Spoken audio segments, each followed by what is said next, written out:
Magandang araw. Welcome po ulit dito sa ating programang Pagnilayan Natin. Kasama po ang inyong lingkod, NC Epicene. Isang panibagong Bible verse ang ating sabay-sabay na pagnilayan sa episode na ito mula po sa Book of Matthew chapter 1 verses 1 to 5 na nagsasabing, "Do not judge or you too will be judged. For in the same way you judge others, you will be judged, and with the measure you use, it will be measured to you.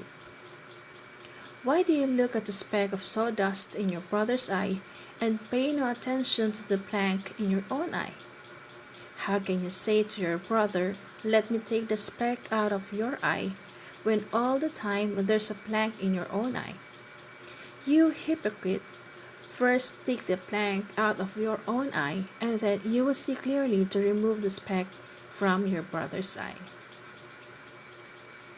Sa araw-araw na ginawa ng Diyos, naririnig natin mula sa iba't ibang tao, napapanood o nababasa ang mga panghuhusga ng karamihan sa kapwa tungkol sa iba't ibang pangyayari. Napakadali para sa atin na magbigay ng hatol sa ating kapwa. Kahit na totoo ay wala naman tayong alam kung ano talaga ang totoong dahilan ng mga kaganapan at pinagdadaanan nila.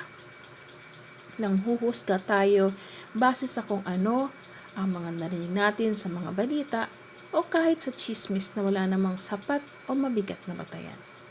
Ika nga, mas madaling paniwalaan ang kasinungalingan kaysa katotohanan. Kaya madalas naniniwala tayo sa mga sabi-sabi, sa mga napapanood natin sa TV, or mas madalas sa mga social media sites. Kung kaya, kahit lumabas pa ang totoong pangyayari, ay nawawala na yon ng saysay kahit gaano pa yon katotoo at dapat na paniwalaan.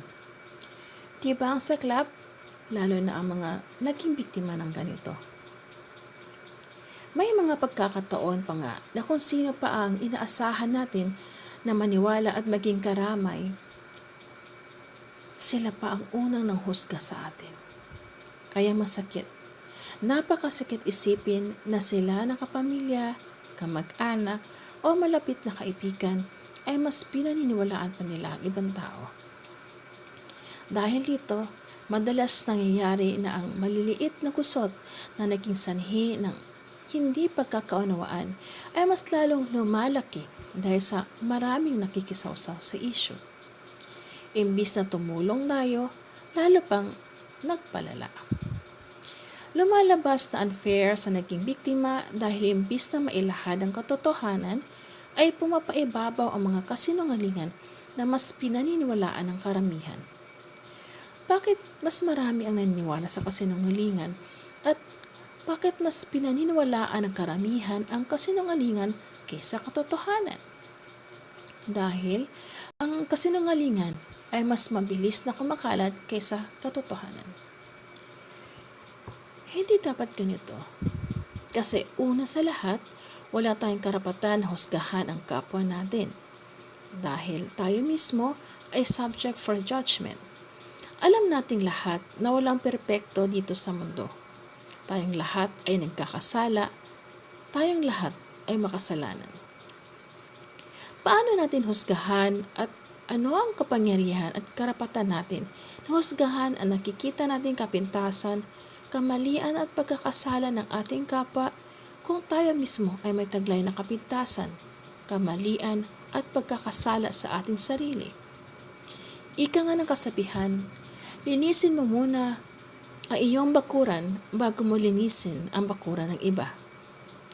Walang kahit sino mang tao kundi tanging ang Poong may kapal lamang, ang Diyos, na walang bahid ng kasalanan ang may karapatang humusga sa ating lahat. Alam kong marami sa atin ang hindi naintindihan at mas lalong hindi alam na ang bigat ng impact sa bawat husga ng ating ginagawa sa ating kapwa ay ganon din kabigat ang magiging hatol o husga sa atin ng Diyos. Walang perpekto, ngunit may pagkakataon tayong lahat na makabawi mula sa pagiging makasalanan tungo sa kabutihan. Dapat nating ituon ang ating panahon at atensyon sa sariling kaligtasan sa pamamagitan ng paggawa ng mga bagay na kanais-nais sa mata ng Diyos upang tayo ay maging mabuting modelo sa ating kapwa. Modelo bilang asin na magbibigay ng lasa o alat sa ibang tao na nawala na ng gana sa kanilang buhay, at modelo bilang ilaw na magbibigay kaliwanagan sa kapwa natin na namumuhay sa gitna ng kalimlan o kadiliman. Huwag nating maliitin ang iba at pangunahan kung paano isabuhay ang buhay na meron sila. Bagkus, mamuhay tayo alinsunod sa kautusan at kagustuhan ng Panginoon at sumunod sa landas na itinakda ng kanyang anak na si Jesucristo na ating tagapagligtas, ayon sa salita ng Diyos. Maraming salamat po sa inyong panunood at pakikinig. Muli po, ito ang inyong lingkod, NC Epicene, na nagsasabing, To God be the glory. Hanggang sa muli.